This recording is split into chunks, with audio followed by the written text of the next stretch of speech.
So, the BFI movie of this week is Jaws, which, if you haven't heard, is directed by Steven Spielberg and is from 1975. Five. Wait, I watched Schindler's List. Oh, you did? Fuck. Damn it. Oh, it's all the same movie I watched Kingdom of the anyway. Crystal Skull. Oh no, I watched Ready Player One. I don't know who had the short end of the stick there.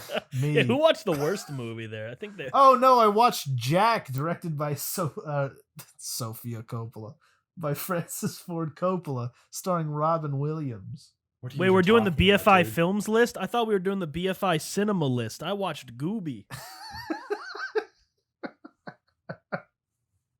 No, Okay, so Jaws. yeah, Jaws. This is the first film on this list that I feel a majority of people have seen. Yes, Or know it's- of. Yes, And therefore, I don't think it needs much of an introduction before we go into our general thoughts and opinions on the film. but we can just give it a quick summarization. Police chief works on Amity Beach, and there's a shark, and he has to go kill the shark. There it is. That was pretty Nice and brief. simple. Nice All and right, simple. who's going first? What do we think of Jaws? What is our history with Jaws? I'm very curious as to when we first watched Jaws. I don't I think think- you want to know when the first time was. I for think me. I was a kid. Embarrassing. I liked it a lot when I was a kid because I liked sharks and dinosaurs, and this one was great. My complaint as a kid that the shark wasn't in there enough. But I'll say this. But now you understand the art behind Yes. it. I will say this. This is the first time I'd seen Jaws in, I think, over 10 years. Wow. Somewhere around there. Because I saw, the last time I saw Jaws was similar or close in time to the last time I watched the original Star Wars trilogy. I watched it, I remember when I watched it that long ago, I'm like, this is a pretty good movie. I have gone on record multiple times saying I'm not the biggest Spielberg fan. Indiana Jones trilogy, okay. E.T., I've always found it to be annoying. Catch Me If You Can. Saving Private Ryan, Saving Private Ryan is amazing and then decent. Schindler's List. I will say the two movies that I've always considered to be the ones that I actually really like are Schindler's List and Jaws. And after watching this movie again yesterday, for the first time in over a decade, I hate to say it, but this movie is it's perfect. It is It's literally a perfect film. movie. I and texted you guys this earlier. I don't think I've ever liked it as much as I liked it this time. I have to say two things. Is I watched this when I was a kid, and I don't really remember much of it because it traumatized me. It's scary. I don't know why this film is PG. This Oh film my is God, not they a have- PG they rated have- film. The part that especially jumped out at me was that we're looking at actual images of shark attacks, literally mutilated bodies, and I'm like, damn, this is PG-13. Quint gets bitten in half on screen Oh, with yes. blood. and they that cut could to a get- they cut to a get you an R close up rating of these blood days. just like shooting out of his mouth. The body they find at the It's- bottom of the I love ocean. it so much. That jump scare. It doesn't pull any punches when it comes to Jump its scare. the harm that the shark causes. Oh yeah. I always like when I was a kid, I was like, oh, this first half, it's boring. The second half, I'm terrified. I'd hate this film. Not really. I just that was like the purely psychological reaction to it as a young kid. Yeah. And then I didn't watch it for many, many years. And it's steadily risen in my film mind. And I'd say it is almost perfect. I think that there's a small issue I have with it, ever so small, and it's like two shots. Oh, But other than that, I have one issue, and my only issue is the first shark they catch looks terrible. okay, Is that a real shark? moving on. Well, I'm just It saying. looked fine. It. I don't know. Okay. Nick, what was your history and your opinion? First time I watched this film was for FMP 101 or FMS 101 intro Oh, to film. who's your instructor? It was that guy. I'm not Fortunato? gonna give him. No, Oh. Fortunato's great. It was the other guy. Well, because I'm not Fortunato. even gonna Scott? give him the vindication of saying his name, but Oh, I I know don't who know. you're. I have no idea who you're talking about. Okay. It was that guy. Oh, But Oh, okay. yeah. He seemed like whatever. Anyways, and I remember when I first watched, I'm like, this is really good. This is really good movie. And then I watched it again with my roommates or my friends on my floor like a couple months later. I was like, this is pretty good. And I don't think I've watched it since. But dude, that's a goddamn movie right there. That is some fucking movie. I'll have to say, I'm telling you right now. Yeah, I agree. I think it's like that. It's that thing where I don't think I don't know if it's as good as Parasite. Maybe Parasite's better, maybe it's not. But it's one of those things where almost every aspect of filmmaking is so damn near perfect. No, I agree that it's just like the product just feels so fleshed out, and it's just perfect. It's just perfect. I agree with you, Jacob, that when I saw it when I was littler, I always hated the first part because I'm just like, get to the end, that's where it's fun. When I was watching it this time, I was just blown away by the simplicity but effectiveness of the filmmaking. The first half of the film is utterly mesmerizing in filmmaking terms. It's like I was about to say. The blocking, the framing and the camera shots that they have, the way that Spielberg manipulates all of these elements together, the editing is amazing. It's one sequence after another where you say to yourself, wow, that was genuinely inspired filmmaking. And obviously the one that comes to mind is the second beach sequence. With the dolly zoom? With the dolly zoom, but the build up in that whole sequence. I forgot there was a fake out. The dog.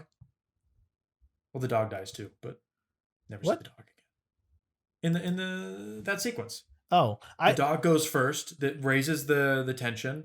Oh yeah, slowly Well, I forgot the fake out of the people with the shark thing. Yeah. I forgot about that. There's a lot I forgot about this movie. I forgot that that's the third shark attack. Yeah, I forgot that the scientist lives. I thought he died for some reason. But yeah, it's just so simple and effective. And I think where I really latched on to that was in the beginning when the chief is called over because a woman went missing, and then he goes over and he sees the body, but you don't see what happened. Oh, the blocking in that shot is so good. It's the walk down the beach, and then you see just his horrified reaction, and then it cuts to him entering his office, and you go, and he's going, and his secretary's like yelling at him with all these trivial little things like, oh, the kids are karate chopping the gates. And you're like, oh, this is so petty, and she's so overworked by it. But then he goes and he's in the typewriter, and you just see him type cause of death, shark attack. And I'm just like, oh, that's just so many things are going on. It shows, tell. It shows you just how big of a threat this is in this otherwise fairly inactive town. And you can see immediately that the chief understands that this is no laughing matter. Let's talk about that. Like the opening scene of this film is like, talk about a way to get your audience hooked, because the opening scene of Jaws is literally sex and violence, the two things that get audiences like zoomed in on a movie. Yes. Right? You got the guy chasing the girl in the beginning, and then you got the girl being like ripped apart in the water. And it's even like there's little bits of like Spielberg's dark humor from his earlier career in this film. Yeah. And one of them was in the very first scene when she's being like thrown around wildly in the water, and then it hard cuts back to the guy who's just passed out on the beach. I'm just like, it's great. And the idea of like a prologue scene that introduces a villain is like so copied in every horror film now, and a lot of action movies. And well, that's the thing about this movie cringe. Is that I was thinking towards the end where I'm like, you know what, this is another one of those rare cases where I'm fully on board with an action film. And then I thought to myself, is this action, or is this horror, or is it suspense? And I think It's mostly a drama film. Yeah, I think it's a tell of a really great movie when it's hard to categorize into one genre. Parasite being another example. But yeah, there's some really horrific stuff in here. Stuff that I didn't remember being as horrific as it was. Like Quint being chopped in half is definitely one of them. Just the way the violence the shark does, it is very it's very gory and very violent, but it's never like it's not like a human sense of violence where it's like sadistic. It is a predatory sense of violence. And I think that's another thing I really like about this movie is that I feel like in any other movie, when you have like it's like a creature movie, they're not explicitly stated like a humans would be, but the creatures tend to have, in the loosest definition of the term, motivations. Like they hate the humans for building on their land or whatever. It's just a shark. Well, I think you get a little bit of the shark is toying with them. There's a bit of a cat and mouse game kind of going on with them out on the boat. Well, that's towards the And end. but you can tell like the shark has some form of intelligence Yes. and is working in like this kind of malevolent force to get at them, although Yeah. you don't really know other than just eating them or revenge for all Yeah. the harpoons they've stuck in him. Yeah. There's not really much of a personification you can put towards the shark. And I love how they never, until you see the shark, you never get a sense of how big it is. He's a big boy. He's a big Bruce boy. is a big boy. He is cool. Obviously, he's deadly because you see firsthand what he can do. But even then, you have the scientist who's like, "You don't understand. This is a big shark." And it's not until the end when you finally see the full shark where you're like, "Oh God!" And there's just the last like 20 minutes of this movie. I know this is a notoriously painful movie to shoot, a grueling shoot, and I think it shows in a really good way towards the end. Things like the shark popping into the captain's quarters, I think that is just an amazing shot. All the the like real shark footage that they use around the cage. But it's just such quick, efficient filmmaking at the end. It's nothing but like inserts. There's not a lot of coverage. It's a lot of exact, deliberate filmmaking that I think really heightens That's the pace just what of it all. Spielberg does. Well, that's the thing is that I've always liked the guy, but I've never seen him as the great director that a lot of people do. I always felt that there was an element of nostalgia that comes into his status, but this right here where I'm like, okay, I get the appeal. I'm not fully on board, but I get the appeal. You're talking about like specifically made filmmaking. Yes. And one of my issues is ironically with the climax of the film, when it very much appears rushed because of the bad filming conditions. And I don't mean rushed in necessarily a bad way. Okay. But there's literally a continuity error amongst other things. Oh, okay. I mean, in the very end, when the shark jumps up onto the back of the boat, and if you pay attention to the cuts, there's a series of cuts between that and to when Quint falls down and towards the shark. Yeah. That there are jumps in time between the edits, where one edit is the shark jumps on the boat. The next edit, the boat is sinking, like cut to a minute later and the boat is sinking a lot. Like it doesn't follow 100%. Yeah.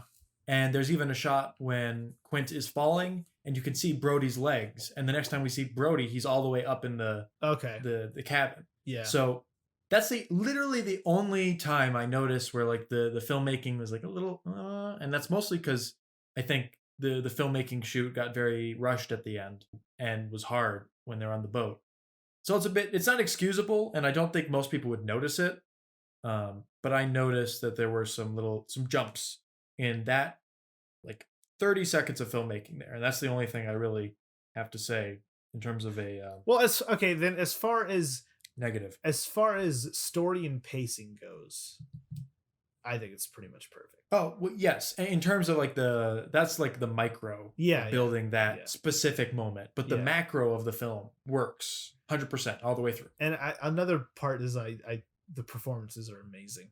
I forgot how much I loved Quint. All three. And the I love Jaws Richard mayor. Dreyfuss too. Oh yeah. The Jaws mayor is an iconic Okay, character. let in me just cinema. say this. I hate to bring it up, but the whole time I'm like, okay. Did anyone see my Letterboxd review? No. Mhm. You did, Nick? I Yeah. did not. Okay, well, Jacob, I was just thinking to myself, all right, you have the mayor. The mayor sees the dead bodies. The mayor knows that there is a shark. The mayor understands there is a shark, and he's not even denying that there is a shark. But the mayor is purposefully downplaying the threat of the shark in order to keep the beaches open and the quote unquote summer dollars flowing in. And I was just like, oh, it's too real for me right now. It certainly has a real world application. And I know right that now. the idea of the rich only seeing, the profits is something that is timeless, but the specifics of it I thought were very, very pertinent. But yes, he is great. But here's the thing with sharks is Jaws fictionalizes sharks a bit. And I think it's, unless you literally do no research or know nothing about sharks in general, that the depiction of a great white shark is almost completely fantastical in this film. Yeah. That this premise, like a shark pretty much never, I don't want to say never, but pretty much never, has never really done like repeat feedings on humans in a single area. That's not something that happens. And it's another little interesting shark fact, which I'm not even sure they knew back then, because I think it's a fairly new bit of science, that the boat, Quint's boat, is named Orca. Yeah. And orcas are the only known predator in the ocean to kill great white sharks. So, damn, that works out. They have to have known that. I think the only like recent- recorded instances, it's been known for a while, but no one's proved it until much more recently. Yeah. Well, what an insane coincidence. Fun fact about the orca is that the orca actually has, by a pretty wide margin, the most powerful bite in the animal kingdom, even surpassing the crocodile and alligator by a good amount. Orcas are just, let's just go on with this tangent, because orcas are just an amazing animal. They are. Because they will literally kill sharks, and I think they rip out their livers specifically, like with surgical precision. They rip out, might not be their livers, but they go for one specific part of their body, yeah, and rip them out. And then like they're so vicious towards great white sharks. And then if you or I were swimming in the water with a orca, you're fine. You're completely fine. There's not a single chance that you are going to be attacked by an orca in the wild. Which is wild crazy to me, because the orca is statistically a lot scarier than the shark, but the shark just looks scary. Orcas are cute. Also, there is footage. People free dive with great white sharks these days. Well, I can do that. I feel like there was definitely a lot of obviously a lot about sharks wasn't as well known, but I feel like the sharks in general are just not as aggressive as people think they are. I did look it up though, that there have been few recorded instances of sharks actually like taking bites out of boats. So that's a thing. Yeah, well, to be fair, it's a pretty big fucking shark. I just want to say that this, for some reason, it had been so long. I just remembered that Quint didn't like, what's the scientist character's name? I always forget. Damn it. Brody? No, that's the Hooper. Yeah. So I always knew that Quint didn't like Hooper, but I didn't realize, I forgot until the end that towards the end they kind of befriend each other, and I thought, oh, that's nice. They warm up to each other. That's nice. Yeah. I feel like if they weren't, it wouldn't be as conclusive. But I do love when they're just going around showing scars. And of course, we can't not talk about the Indianapolis monologue. Well, it's, we were talking about like the realism of Jaws, Yeah. and a lot of it is, sensationalized. But I think some of the power of that speech comes from the fact that that's 100% real. Like that's what actually happened to Yep. the Yeah, that was Indianapolis. amazing. Yep. 100%. Like thousands, That like monologue. 1,200 people went to the water and like 300 people survived. So the sharks killing them was a thing that happened. Yes, Oh God. it's a true story. Oh no. Oh no. But the way he leans into that, because it's just a perfectly executed scene. Because it starts with drunken boasting and then very slowly turns into that. Also, quick little thing I didn't notice: the song that Quint is singing throughout, the one about Spanish ladies, I don't remember. And the scene where, and towards the end when he's chasing the shark, or he's revving up the boat that's sinking, making it go faster. There's a little orchestral swell that's like the score or whatever. But the melody is that song, and it's only a little bit. It's the only time it shows up in the movie. But once Quint is like initiates the final battle against this shark, you just see the shot of Quint getting the boat ready. And you hear the music repeat that little Spanish lady song. I thought that was pretty neat. Oh, that is cool. That's a good movie, man. It's just great. I was afraid I wouldn't like it as much. I like it even more now. Yeah, I think so too. I went from I think the thing about the second viewing that I had that I'd noticed or I guess it's the third viewing. The thing I noticed the most just is how good the world building is in the first act. There's so much you can pick up from just like looking around the frame, especially in those big like city shots when the parades coming through and stuff. It is such a dramatic departure from Solo, a Star Wars story, where it's just Emilia Clarke like telling me her entire life story, and she may as well just be talking to me because it doesn't even really make sense for her to be saying what she's saying. So I don't know. It's just you get such a sense of the place we're in. And, it's a very solid sense of geography. Yeah. The island and how everyone is like, you're either an islander or you're not. That was a really great little. There's a weird little divide between like islanders who are kind of tourists and islanders who are kind of sailors. Yeah. Yeah. Oh God. It's perfect. It's perfect. I love this. And movie. then what's his Hooper is examining the shark that they caught. Yeah. And he's like, well, that's a tiger shark. And one of the sailors is like, oh, what? Idiot. I love when Hooper is examining the body, because I for some reason I had got the sense that Hooper was kind of like a sissy scientist, but he's fairly adept. I mean, he's there's that great shot where you can see just how short Richard Dreyfuss is. But he's not like the city slicker scientist. He knows a good deal. He's got his scars, but when he's like examining the bodies and he's trying his hardest not to like gag. And when they're cutting open the boat as well. Oh, or the shark. He's got a good bit of chutzpah, of guts to him. Yeah. Just because like there's little bits of characterization in the beginning when he visits Brody in his house. Yeah. And he just looks at the meal on the table. It's like, is anyone eating that? And just starts eating it. And I feel like it's a great character moment of how just kind of self-assured he is as a person. He's also as the guy, contrast to Brody, who's very kind of quiet and reserved, but gets more worked up throughout the film. He's the guy who also volunteers for the shark cage. Mm-hmm. Which I'm like, okay, good on you. All right, I don't even know why I'm gonna ask, but I'm just gonna ask: Do we all think this deserves to be on the BFI list? Oh, Jacob. Dude, Jacob, let's just calm down. I'm freaking out, man. But no, Nick, what do you think? Yes, I was gonna pose a different question, thinking this was just such an obvious everyone saying yes, but now Jacob is scaring me. I don't know what's. I was expecting Jacob to say yes so hard that I started expecting him to say no. So that's typically how it works.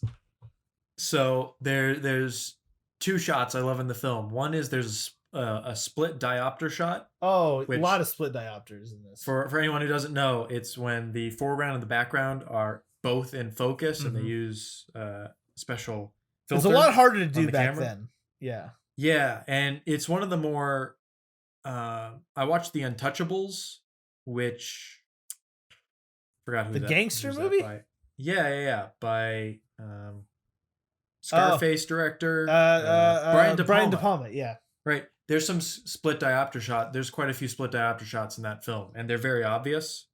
Mhm. The split diopter shots in this film are very subtle. Well, because split diopter shots typically they look like two images spliced together. Yes. Typically, but these ones he knew what he was doing. Yeah, and then there was one other thing I noticed, and I don't know if you noticed. Did either of you catch the shooting star? No. There is a shooting star in this film that was supposedly caught on film. It wasn't like an optical effect. It was just they were filming, Oh, and there was a shooting star in the background. what part of it? Like what part of the movie? Brody is in the foreground, and it's at night on the boat. One of Okay. those. Well, One of those shots. interesting. This is like the cinematography of Jaws. Just, oof. Oh, it's great. You know who the Oof. camera operator was on this film? Who? Michael Chapman. He was the DP for Taxi Driver. Oh, interesting. That's right. Look at that. I mean, Look at the sunset shots. There's a few of them in this film that are just Oh. super crispy and just put you in the mood. Like I missed the ocean from this film. Oh, like the shot where those two fishermen are trying to get the two fishermen that are on the pier when it collapses.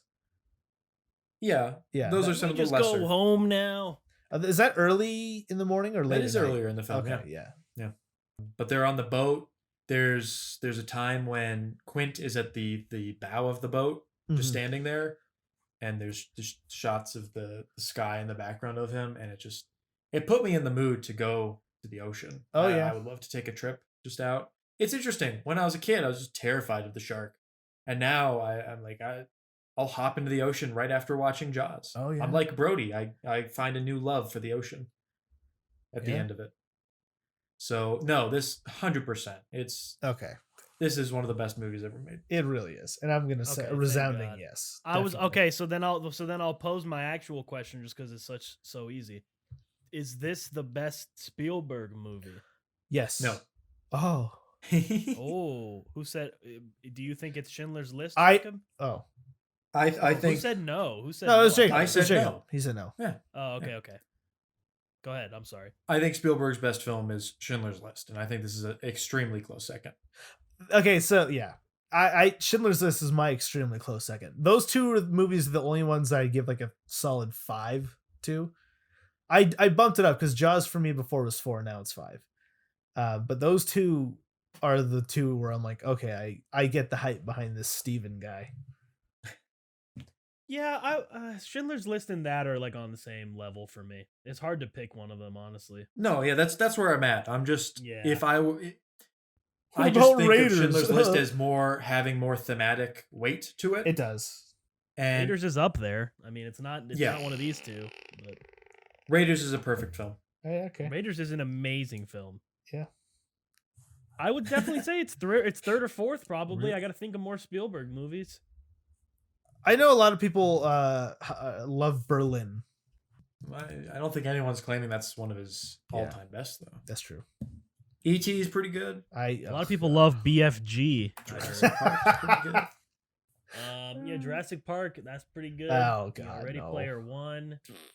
But no, I think for most people, I think Jaws and Schindler's List Yeah. are Now here's my question. Here's the question I'm going to pose to you. Where do you think the Jaws shark is now? Isn't it at the Universal Studios? No, nobody knows where it is. Oh, really? It went missing. Yeah. Probably works like finance. Day job, yeah. Yeah. It's famously gone missing. And has anybody heard the story why they didn't use the shark that much in Jaws? Because it kept It breaking looked down. It looked like shit, right? Well, you know why it kept breaking down though? No. No. So they had spent a lot of time making this shark, and making it look good and real and making it work and making it easy to operate. And then the first day of filming, they brought the shark in and it sank, and they're like, "What the hell?" And they forgot to calculate the fact that they were working in salt water, which has a different like density, so it just sank. Oh my. That is bordering on cringe. I don't even know. I think that might actually just be cringe. But again, when I was a kid, what? How is that not Salt water is something you lighter can than think regular of? water. Okay, well, I don't remember. Maybe it was You're it more was likely actually to float in fresh salt water. water. I don't remember. I just Well, remember. it would probably have a different surface tension. Yeah. Jacob. All I know is that when I was a kid, I hated that there wasn't a lot of shark, and now that I'm older, I think that's genius. Because the very few times you do see the shark, he is terrifying. There's a reason why this film has inspired so many monster flicks. So many ripoffs, Too many. too. If any. I think the only thing that has come close to recapturing this type of monster movie is Alien. Yes. I think that's I and need to watch they're that. still very different. Oh, If I will say this, if he had gone practical and not CGI, I can make the argument for the host. But that monster looks awful. I still need to watch. I that. love you, I do Bomb, too. but that monster looks terrible. It's free on YouTube right now Yeah, I really? need with that ads, one. technically with ads. I watched Well, that's- I'll Memories still of watch Murder it. for free on YouTube. Well, yeah, That's a good one. that for free on YouTube. The Memories of Murder was just somebody uploaded the whole movie. This is literally available through YouTube Movies for free, just with ads. Oh, that's cool. Yeah, it's a good movie, but the one thing that keeps it from being a great movie is the CGI is terrible. And that's what sucks, because you got my boy Song Kang Ho in there, and he's amazing in it, but oh god. And it's a very allegorical movie, but oh god, that CGI. Well, Jaws is great. It So is great. fully recommended. That's a If great- you that's a haven't great- seen it Hard yet, recommend. If you haven't Good. seen it yet and you consider yourself a filmmaker or a film fan or like any kind of anything you can call yourself when you listen to this podcast, shame on you. And go watch it. It's great. It's got a little That's something all for I gotta everyone. say about it. That and Paddington 2. Those are the two movies, if you haven't seen, shame on you.